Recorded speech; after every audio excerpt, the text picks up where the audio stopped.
The screen is soft-focused, then sharpens on a woman in her late 20s, sitting in what looks like a bright, airy art studio. Canvases are stacked against the wall. The smell of oil paint and turpentine almost seems to emanate from the screen. She has a calm, almost serene expression, but her eyes hold a story. The clock is for Maya. My mother's voice was gentle. The way you speak when you're delivering bad news, you've already decided is for the best. It's an investment, honey. We need to be practical. My sister, the future Ivy League lawyer, got the 150-year-old family heirloom, the one piece of our history I cherished above all else. I, the artist, was handed a cardboard box of old photo albums and told to be careful not to get paint on them. I looked at my mother, at my father nodding in agreement, and at my sister's small triumphant smile, and in that moment, I didn't say a word. I just nodded, took the box, and began planning my exit. They thought they were just giving away a piece of furniture. They had no idea they were giving me my freedom. Because for years I wasn't a daughter. I was a long-term, high-risk, low-yield investment that had failed to mature. And this was just the final shareholder meeting where they officially wrote me off the books. What they didn't realize is that my stock was about to soar, and they had just sold all their shares for nothing. My family operated on a very simple, unspoken principle. Value was measured in quantifiable success. Diplomas on the wall, zeros in a bank account, a respectable job title on a business card. My older sister, Maya, was the family's blue-chip stock. She'd never had a B in her life. She was on the debate team, the mock trial team, and was accepted early admission to a top-tier university before she'd even finished her senior year finals. Her path was a straight, glistening highway paved with achievements, leading directly to a prestigious law school. My parents spoke of her future with a kind of breathless reverence, as if she were a celestial event they had the good fortune of witnessing up close. Maya's LSAT scores came in, my dad would announce at family dinners, his chest puffed out. Top 1%. The dean of admissions from Georgetown called her personally. And then there was me, Clara. I wasn't a blue-chip stock. I was the weird, speculative crypto coin they bought on a whim and now didn't know what to do with. I didn't see the world in case law and precedents. I saw it in color, in light and shadow, in the tired lines on a stranger's face, and the exact shade of crimson in a sunset. While Maya was memorizing torts, I was learning to mix the perfect cerulean blue.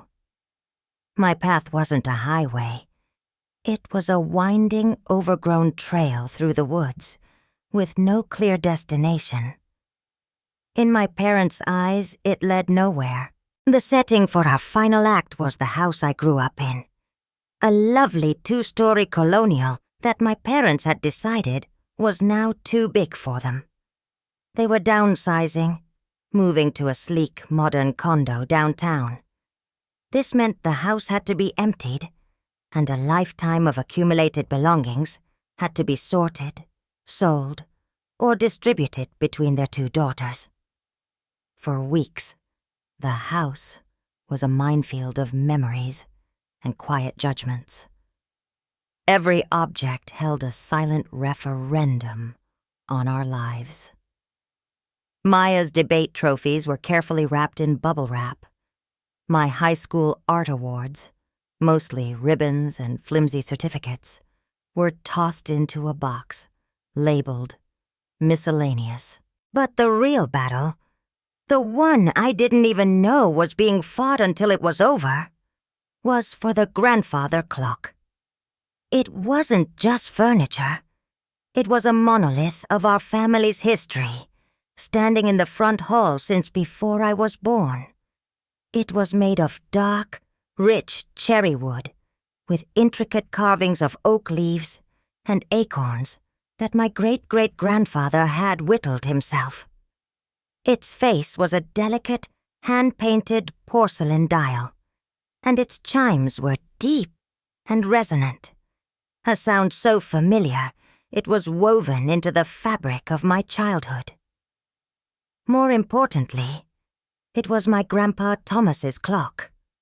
He was the one who taught me how to draw, who bought me my first set of real oil paints, who told me my imagination was a garden, not a weed. He would let me sit on the floor next to the clock, and he'd tell me stories about the carvings, about the man who made it. He'd open the glass door and let me watch the slow, deliberate swing of the golden pendulum. "It has a heartbeat, Clara," he'd whisper. "Just like you, steady, true." When he passed away, the clock became my anchor to his memory. It was the one thing in that house that felt like it understood me. It represented craftsmanship, patience, and a beauty that served no practical purpose other than to exist.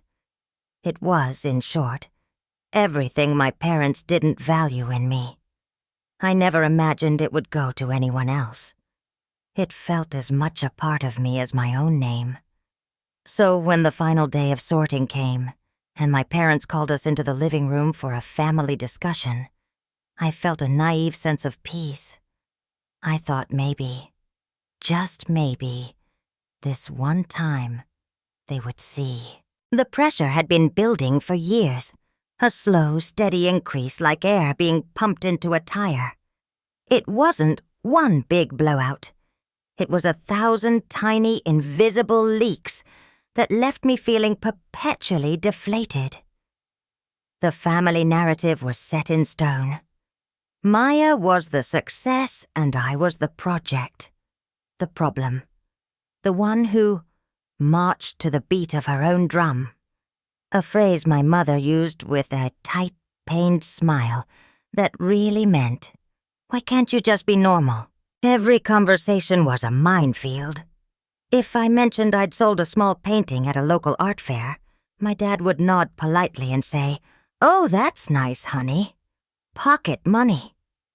Then he'd turn to my sister and ask, "Maya, tell me again about that corporate law internship. What's the starting salary for a first-year associate at a firm like that these days?" The comparison was always there, unspoken but deafening. Her path was a career. Mine was a hobby. Her future was a secure 6-figure salary. Mine was pocket money. I remember one Christmas. I spent 3 months creating a portrait of my parents. It wasn't just a painting. It was my soul on a canvas.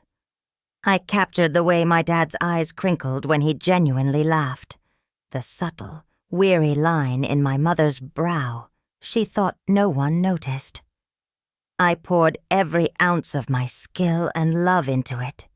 I presented it to them on Christmas morning, my heart pounding with a desperate need for them to finally see me, to see the value in what I could do. My dad held it up. He looked at it for a long moment, and for a second, I thought I saw a flicker of real emotion. Then he said, "It's very creative, Clara. The frame must have cost a pretty penny." He hung it in the hallway leading to the garage, where no guest would ever see it. That same morning, Maya gave them a framed copy of her acceptance letter to her pre-law program. It was hung in the center of the living room mantelpiece by noon. The dismissal was constant and came in 1,000 forms. They paid for Maya's expensive LSAT prep courses, her textbooks, her rent for an apartment near campus, calling it an investment in her future. When I asked for a small loan to help cover the deposit on a shared art studio downtown, a space that would allow me to work on larger commissions and finally move my messy, paint-splattered work out of my tiny bedroom, I was given a lecture. "Clara, we can't just throw money at a whim," my father said, his tone laced with disappointment. "A business needs a plan, a projection of revenue. What's your 5-year plan for this art thing? You need to learn to be self-sufficient."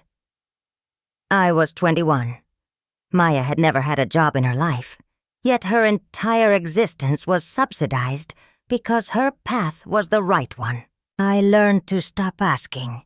I learned to be self-sufficient. I worked 2 jobs, one as a barista in the morning and one waiting tables at night, all while trying to build my portfolio and take on small, underpaid commissions. I was perpetually exhausted, my hands smelling of coffee grounds and greasy plates, my fingernails permanently stained with flecks of cadmium red and phthalo blue. When I came home late from a shift, my mother would look at me with pity. "Oh, honey, you look exhausted. Are you sure this is the life you want? Maya had dinner with a judge tonight. He's a family friend of her roommate. Networking, you know. It wasn't just about money. It was about respect. They never came to my art shows. There was always a conflict, a dinner party, a last-minute trip. One time, I was part of a group exhibition at a small but respected local gallery. It was my first real recognition. I was so proud. I called them, my voice trembling with excitement. My mother's response was, "Oh, Clara, that's this Thursday. What a shame. Maya has a moot court competition, and we promised we'd be there to support her. You understand?" I did understand. I understood perfectly. Her performance of a lawyer was more important than my reality as an artist. Her practice was real work. My finished product was a hobby. The message was clear. My world, my passions, my achievements were secondary.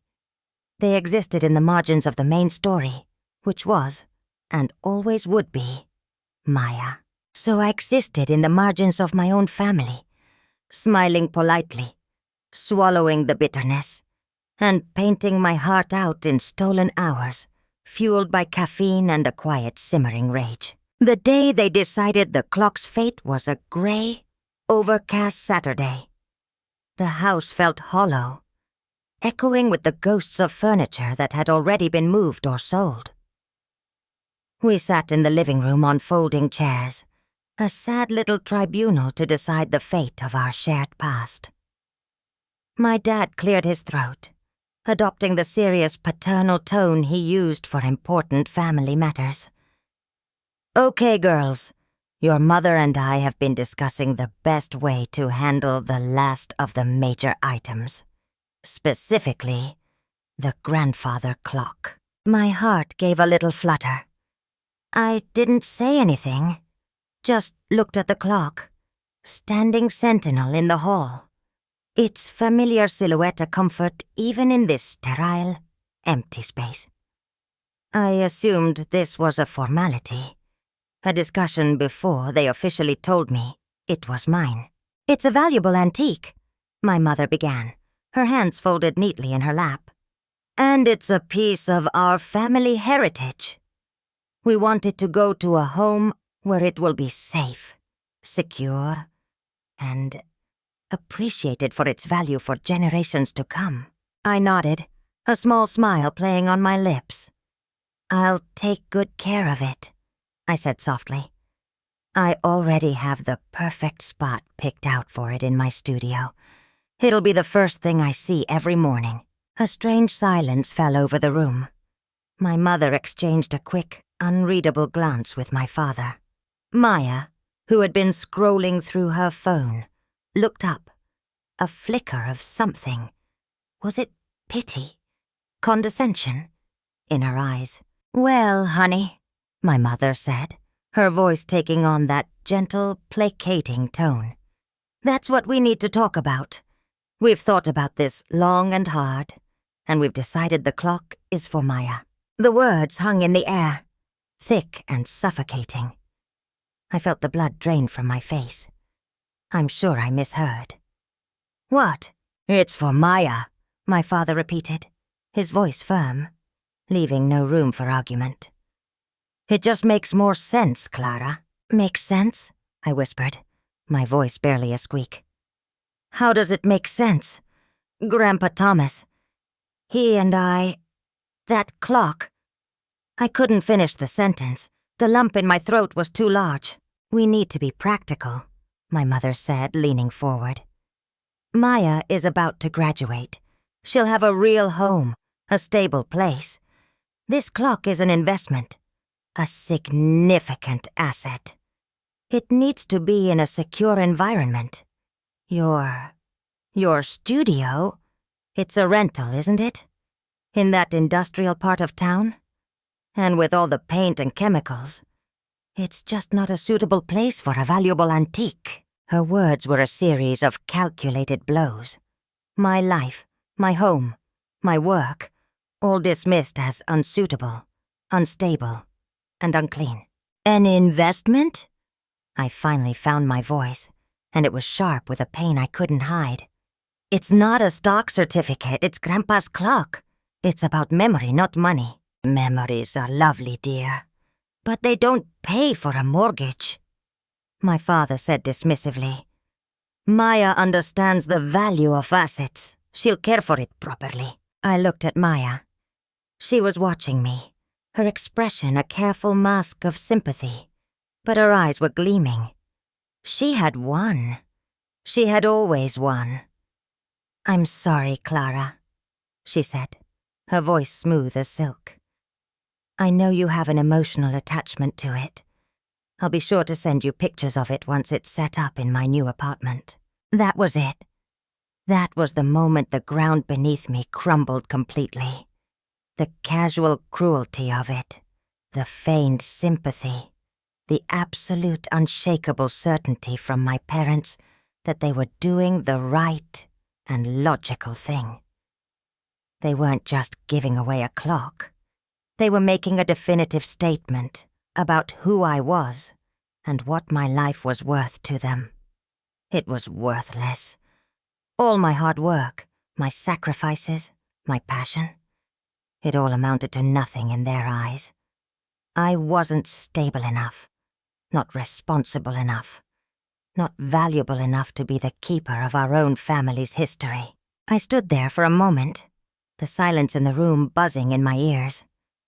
The deep, resonant chime of the clock suddenly echoed from the hall, marking the hour. It sounded like a death knell. My mother smiled, a bright, relieved smile that said, "I'm so glad that's settled." And I looked at her, at my father, at my sister, and I felt something shift inside me. The years of hurt and anger and quiet desperation didn't erupt. They crystallized. They hardened into a single, cold, clear thought. I'm done. I didn't cry. I didn't scream or argue or plead my case. What was the point? They had heard my case every day for the last 10 years and had already delivered their verdict. Instead, a strange, unnerving calm washed over me. It was the calm of a decision made, the calm of finality. I stood up from the folding chair. My movements felt slow, deliberate. "Okay," I said, and my voice was so even it surprised me.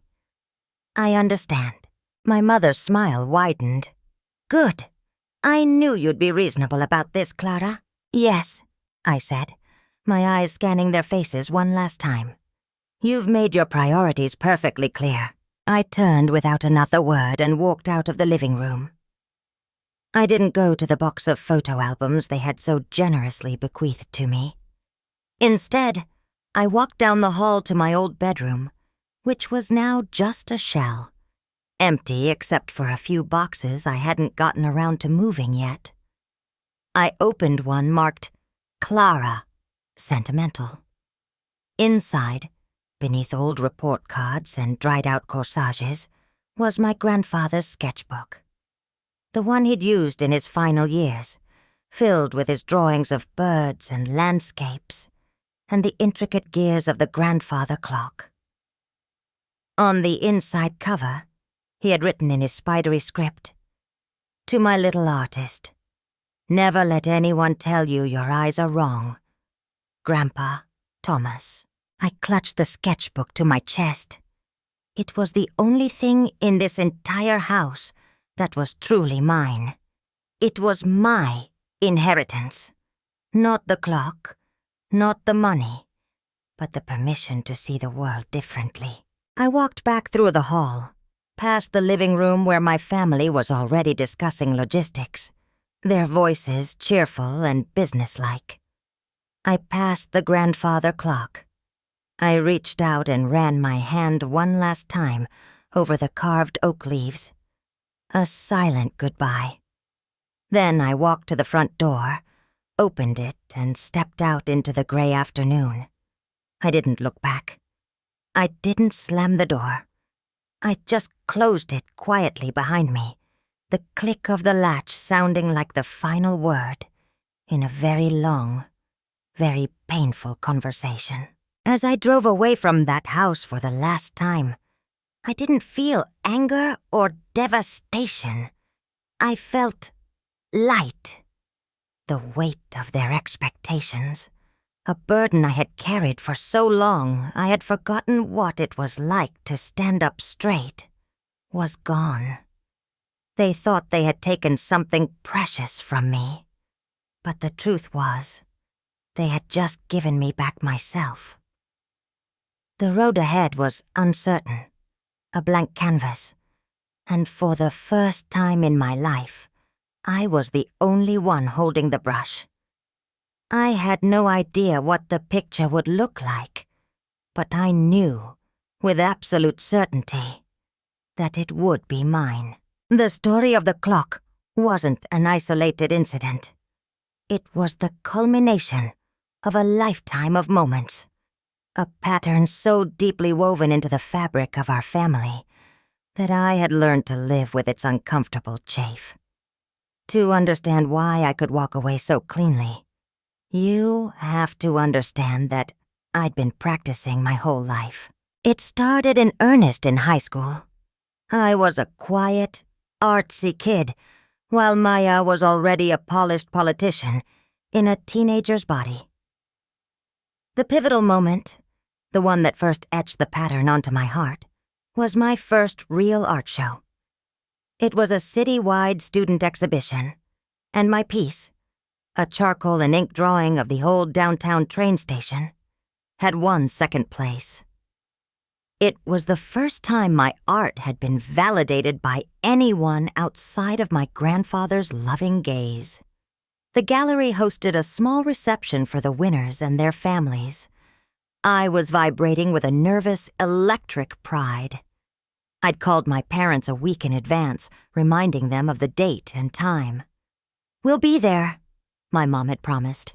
"We wouldn't miss it." The night of the reception, I stood by my drawing, wearing a dress I'd saved up for weeks to buy. I watched other parents hug their kids, take pictures, and beam with pride. My parents never showed up. I called them an hour in, my stomach twisting into a cold knot. "Oh, honey, I am so sorry." My mother's voice chirped through the phone, sounding genuinely apologetic but also distant. We completely lost track of time. Maya's debate tournament ran late. She made it to the final round, can you believe it? And by the time we got out, it was just too late to make it downtown. "We're so proud of you, though." I stood there in a room full of strangers, phone pressed to my ear, and said, "It's okay." But it wasn't okay. Her debate tournament, Another trophy for the shelf had been more important. My moment, a quiet validation of my soul's work, was an afterthought they could apologize for and forget. I drove home that night with my second-place ribbon on the passenger seat, the glow of it feeling mocking and dull. This pattern repeated itself endlessly. When it came time for college applications, they hired a top-tier consultant for Maya, ensuring her essays were flawless, and her application highlighted her as the perfect candidate for an Ivy League school. When I asked for help looking at art school portfolios, my dad handed me a brochure for the local community college. "Maybe you can get your basics out of the way here," he'd said. "It's more practical, cheaper. You can figure out the art thing later if you're still serious about it." The implication was clear. Her future was worth a premium investment. Mine warranted a budget option. A placeholder until I came to my senses. I ended up getting a partial scholarship to a decent state university with a good fine arts program, but I had to fight for it on my own. I worked all through college, a relentless grind of classes, studio hours, and part-time jobs. I remember one brutal winter. The heater in my off-campus apartment broke. I called home, not to ask for money, but just for advice, for comfort. I was shivering under 3 blankets, trying to finish a massive canvas for my midterm critique. My dad's response? "Well, Clara, that's what happens when you rent in those old buildings. You should have thought about that. Maybe if you had a more practical degree, you could afford a better place." That same week, I saw a post on my mom's social media. It was a picture of Maya in a brand new expensive winter coat. The caption read, "Making sure our girl stays warm during her first semester at Cornell. So proud." I never told them about the broken heater again. I learned to patch things up myself, literally and figuratively. I became fiercely independent, not out of strength, but out of necessity. I was the family's ghost, a peripheral figure who was expected to show up for holidays, smile for the camera, and not cause any trouble. My life was my own, but it was also a secret. A world they had no interest in entering. They never asked the names of my professors. They never asked to see the pieces I was working on. They never asked about the friends who had become my real family, the ones who showed up to my critiques with coffee and encouragement, the ones who helped me stretch canvases and celebrated my tiny victories. So when my mother said, "The clock is for Maya," it wasn't a shock. It was a confirmation. It was the final, undeniable piece of evidence in a case I had been building my entire life. They weren't just choosing my sister over me. They were choosing a life I could never give them, a daughter I could never be. They were choosing practicality over passion, assets over sentiment, Maya over Clara. And in doing so, they gave me the easiest choice I've ever had to make, to finally choose myself. Walking out of that house wasn't an act of rebellion. It was an act of survival. It was the moment I stopped trying to earn a place at their table and decided to build my own. The first 2 weeks after I left were silent. Eerily so. I half expected a phone call, a text, maybe a passive-aggressive email from my mother with a subject line like, "Family Matters." But there was nothing. It was as if I had simply evaporated, and no one had noticed the empty space I'd left behind. The silence was its own kind of answer, more damning than any argument we could have had. It confirmed that my presence was so conditional that my absence didn't even register. During that time, I poured all my energy into my work. My small studio, once a refuge, became my entire world. I finished 2 commissions that had been languishing, and the clients were thrilled. I started a new personal series, large abstract canvases bursting with the colors of liberation, fiery oranges, deep, defiant blues, brilliant yellows. The work was raw and honest and felt more me than anything I had ever created. I was surviving. I was thriving. I was breathing air that wasn't thick with disapproval. The silence was broken by a phone call from a number I didn't recognize. I let it go to voicemail. A few minutes later, a text popped up. "Clara, it's your Aunt Carol. Please call me. It's about the clock." My heart did a funny little flip-flop. Not of hope, but of a grim, weary curiosity. Aunt Carol was my mom's sister, a kind but non-confrontational woman who always tried to keep the peace. I knew she was being deployed as a diplomatic envoy. I took a deep breath and called her back. "Oh, Clara, thank you for calling," she said, her voice flustered. "Your mother is beside herself." "Is she?" I asked, my tone flat. "Yes, about the clock. There's been an accident." I waited, saying nothing, letting the silence stretch. "The movers," she finally stammered. "They were bringing it into Maya's new apartment building. It was on a dolly, and one of the wheels hit a crack in the pavement. It fell, Clara. It fell hard." I closed my eyes, picturing it. The beautiful cherry wood, splintered. The delicate hand-painted face, cracked. The deep, resonant chime, silenced. A part of me, a small wounded child part, felt a pang of genuine sorrow for the object itself. But the rest of me felt a cold, hard clarity. "That's a shame," I said. "A shame?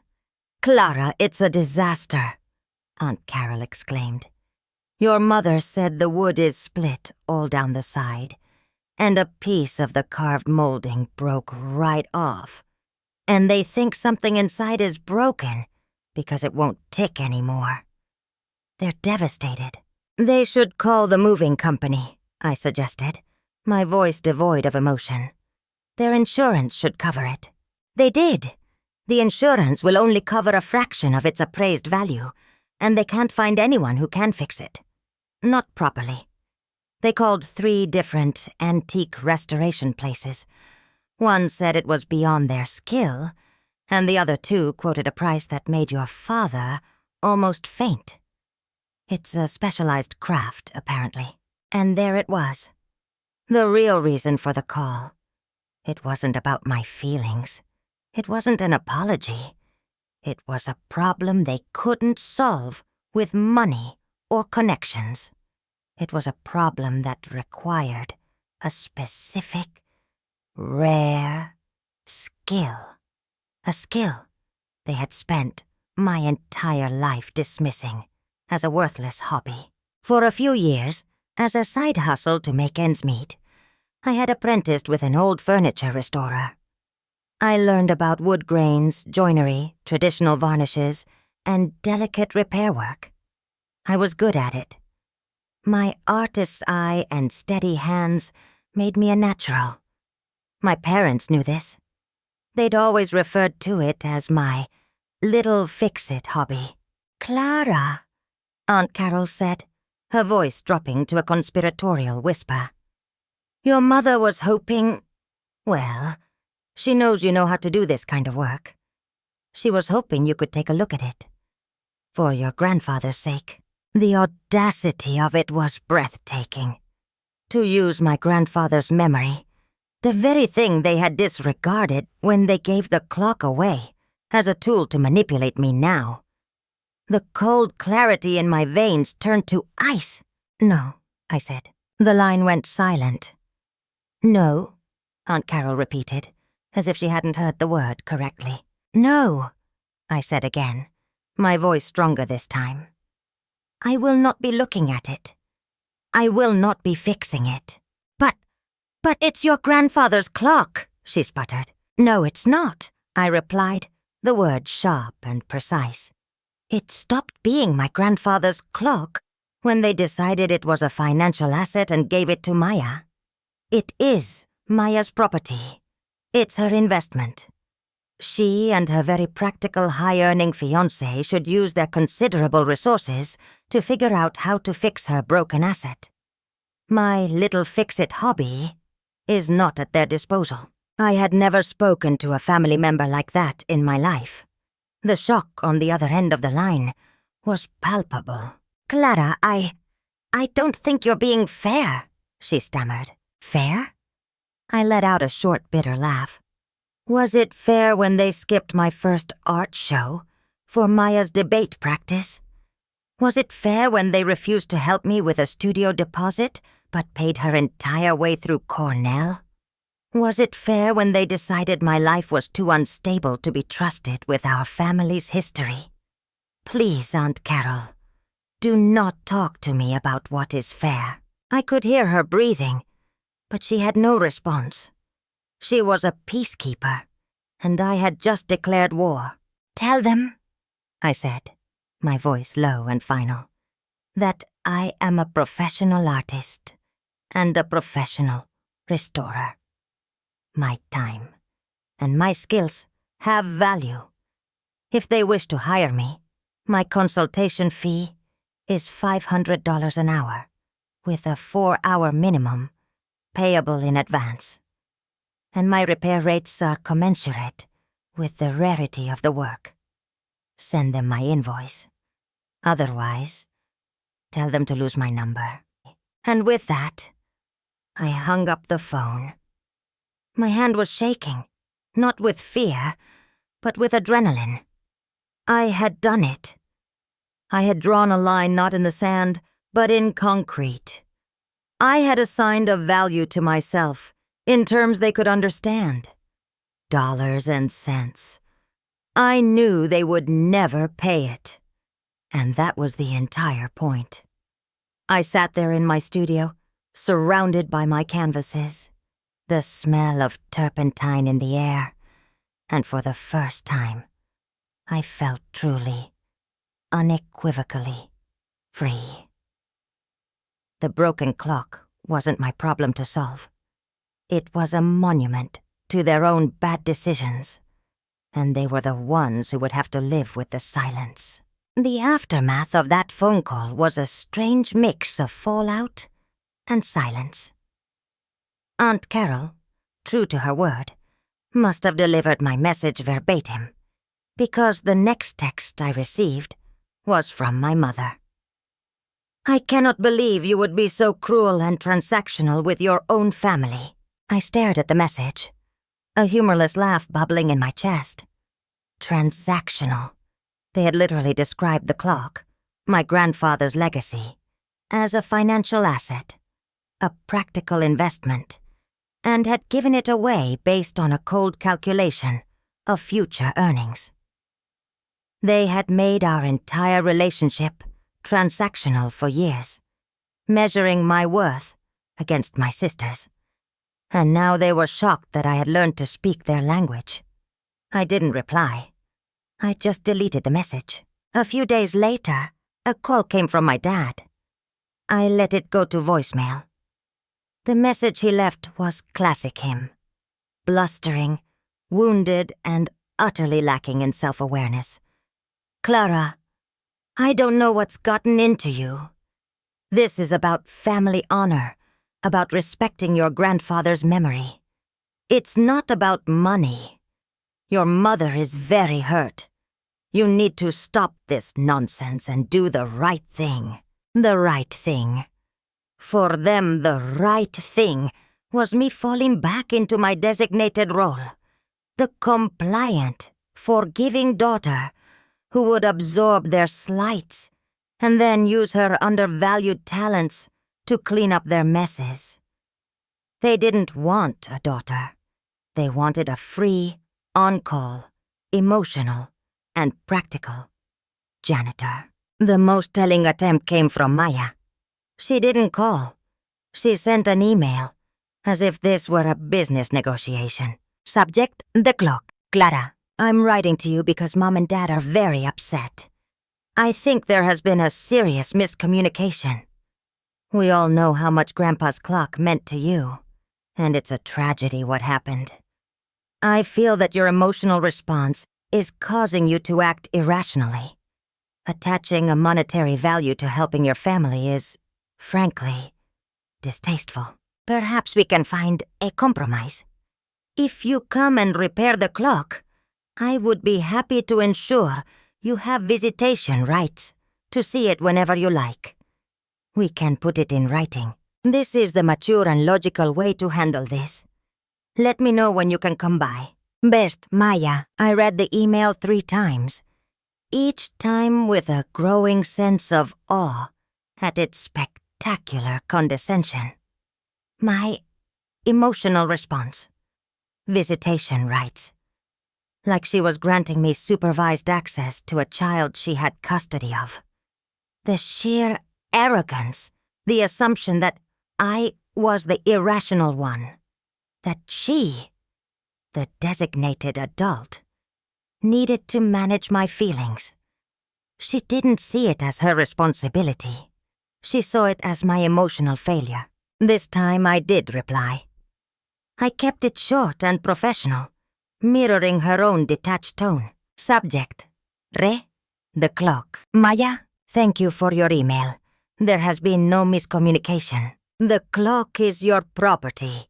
As the owner, you are solely responsible for its maintenance and repair.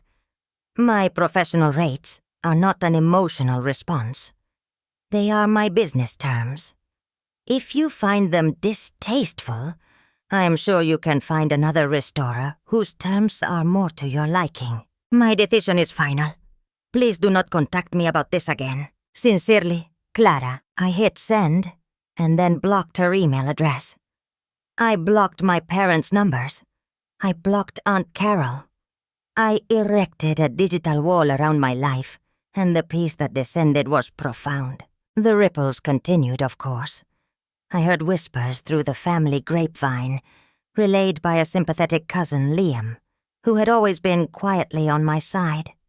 He told me the clock was sitting in Maya's pristine apartment, covered by a sheet, a silent broken testament, in the corner of her perfect life. They couldn't afford to fix it, and Maya, for all her academic brilliance, was furious that she had been saddled with a defective asset. The beautiful heirloom had become an ugly burden. Meanwhile, my life began to change in tangible ways. The series of abstract paintings I'd started after leaving home caught the eye of a gallery owner who came into the coffee shop where I worked. She saw a picture of one on my phone and asked to see more. A week later, she was in my studio. 2 weeks after that, she offered me a solo show. A real solo show. The months leading up to the exhibition were a blur of frantic, joyous work. I quit my barista job, then my waitressing job. I lived off my savings and poured every waking hour into my art. For the first time, my work wasn't something squeezed in between shifts. It was my entire life. And it was glorious. The opening night of my show was everything my high school reception was not. The gallery was packed. My friends were there, the real family I had built. My old restoration mentor was there, beaming. People weren't just being polite. They were looking at my work, really seeing it. They were talking about the color, the emotion, the energy. That night, I sold 7 paintings. 7. By the end of the week, the entire collection had sold out. I stood in the middle of the buzzing gallery, a glass of cheap champagne in my hand, and I felt a sense of vindication so deep and pure, it almost brought me to my knees. I had done it, on my own terms. My weird, impractical, winding path had led me here. And I realized the clock wasn't the only thing that had been broken. It was their definition of value. And I didn't need to fix that. I just needed to escape it. The broken clock in Maya's apartment was a symbol of their world. This gallery, filled with light and color and my own creations, was a symbol of mine. And I knew which one was truly priceless. It's a funny thing. Success. Especially when it's the kind of success that the people who hurt you can't deny. My art career didn't just simmer, it caught fire. The sold-out show led to another, then a feature in a prominent art magazine. I was commissioned to do a massive mural for the lobby of a new tech company. The work was challenging and fulfilling. And for the first time in my life, I was financially secure. Not just pocket money secure, but hire an accountant secure. I moved out of my little studio apartment and bought a small loft in a converted warehouse. A space with huge windows and more than enough room for my canvases. It was a home I had built for myself, with walls I had paid for with my own creativity. The silence from my family continued, but the stories still trickled in through my cousin Liam. The saga of the clock had become a sore subject, a family legend of my betrayal. According to the narrative they spun, I was the cold, money-grubbing daughter who had refused to help in their time of need. They conveniently omitted the decades of context that led to that refusal. Liam told me that Maya, unable to pay for the restoration, had tried to sell the clock. But a broken, non-functional antique is a hard sell. She ended up letting it go to a dealer for a fraction of its insured value, just to get the eyesore out of her apartment. The great family investment, the asset she was deemed more worthy of protecting, was gone, sold for parts. My father apparently didn't speak to her for a month.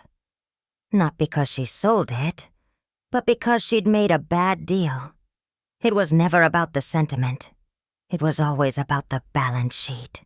About 2 years after the clock incident, I was installing a piece at a corporate office downtown. I was on a ladder, touching up a section of a mural, when I heard a voice I hadn't heard in years. "Well, well, Clara, look at you." I turned, my paintbrush freezing mid-air.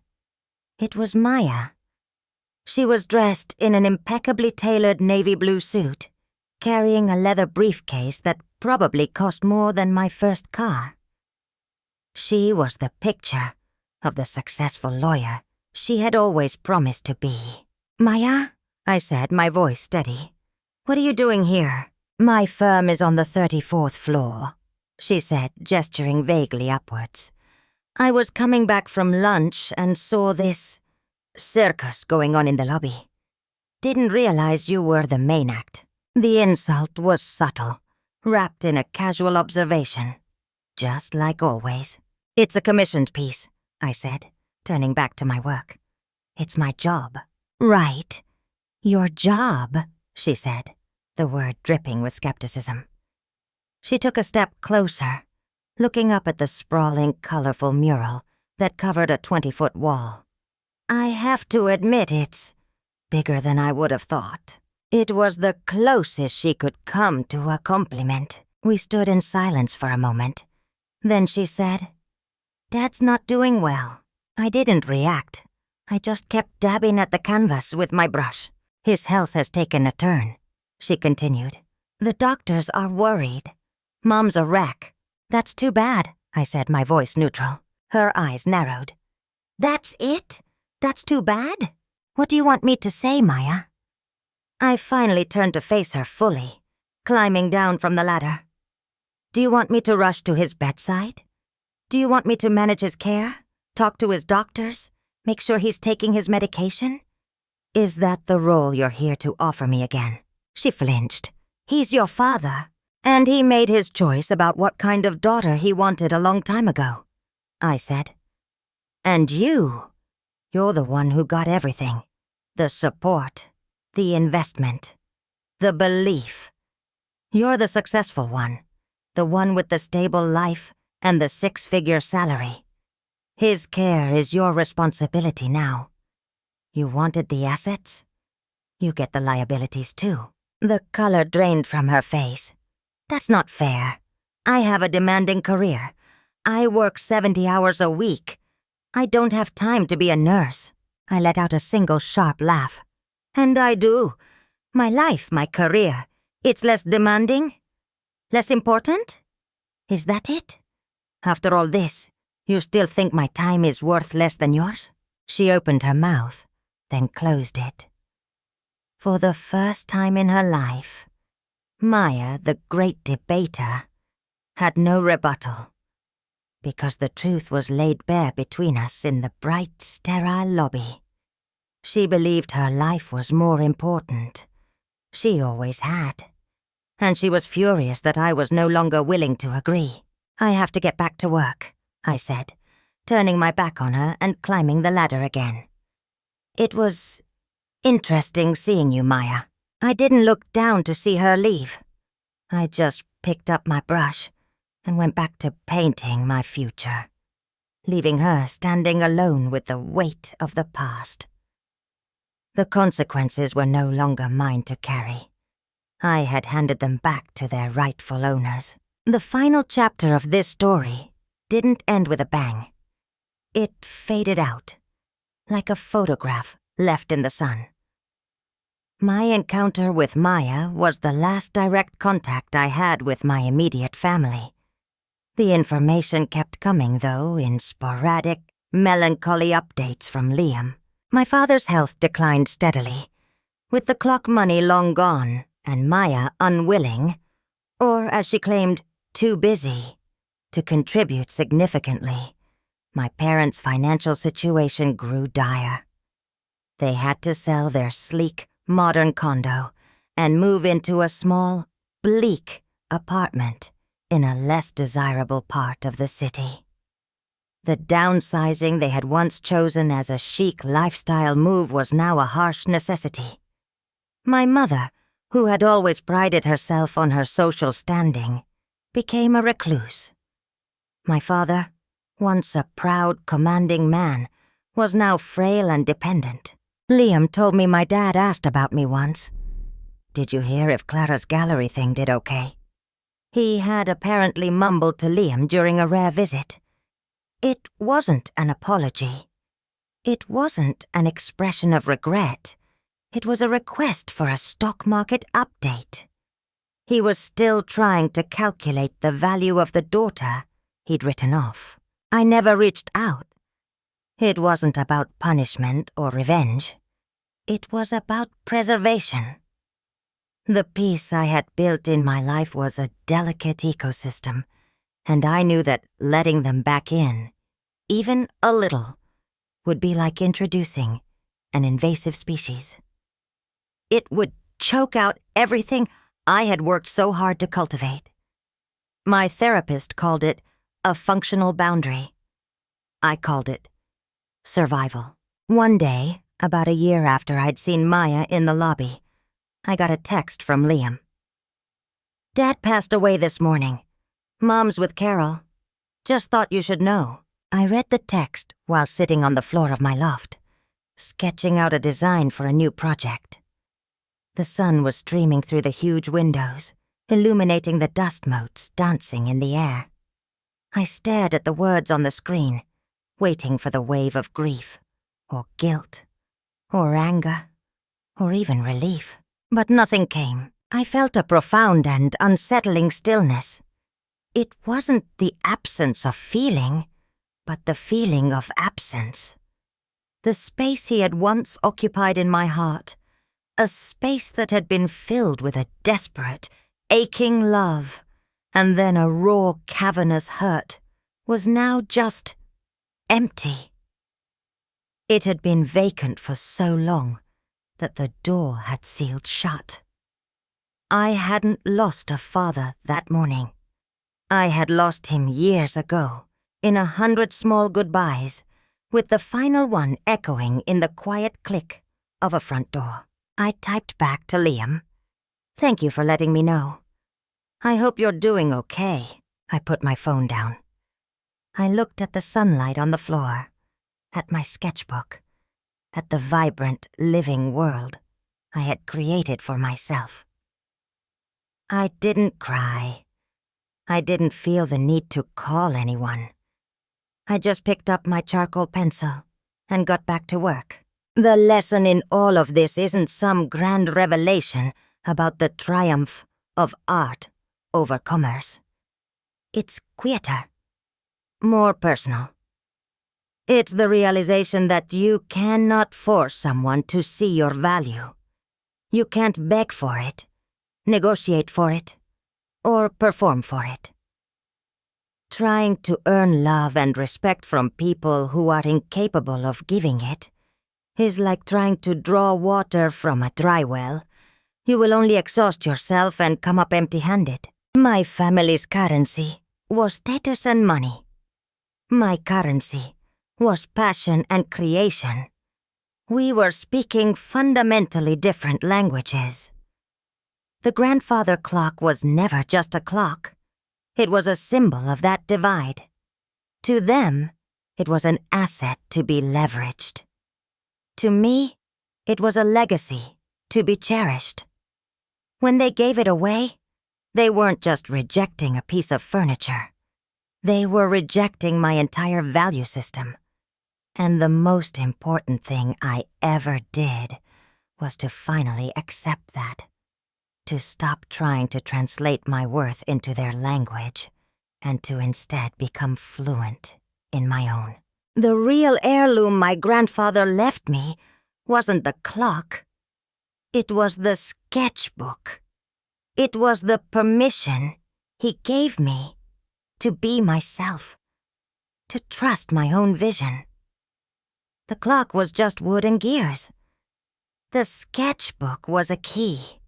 It unlocked a world where my worth wasn't up for debate, where my passion wasn't a liability, and where my life, in all its messy, colorful, impractical glory, was more than enough. I had to lose the clock to understand what my true inheritance was. It wasn't something they could give away. It was something I had carried inside me all along. So here I am, in my studio, in my life, surrounded by the tangible evidence of a future I built from scratch. I'm not bitter. I am not vengeful. I am simply at peace. My family made their choices, and they are living with the consequences. My father built a legacy on a flawed foundation, and it crumbled. Maya chased a version of success that left her emotionally bankrupt. My mother is adrift in the wreckage of their poor investments. And me? I'm still painting. I'm still creating. I'm still living a life that they would never understand, and I no longer need them to. Because what I've learned is that the most valuable thing you can ever own is a life that is authentically yours. It's an asset that can never be sold, never be broken, and never be taken away. So I want to ask you, the person watching this, have you ever felt like you were speaking a different language from the people who were supposed to understand you the most?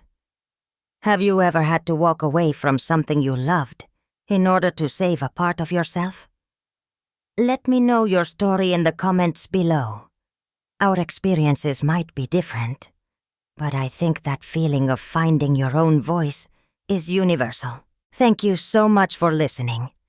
If this story resonated with you, I'd be so grateful if you gave it a like, and maybe subscribe for more stories about navigating life's messy, beautiful, and complicated canvases.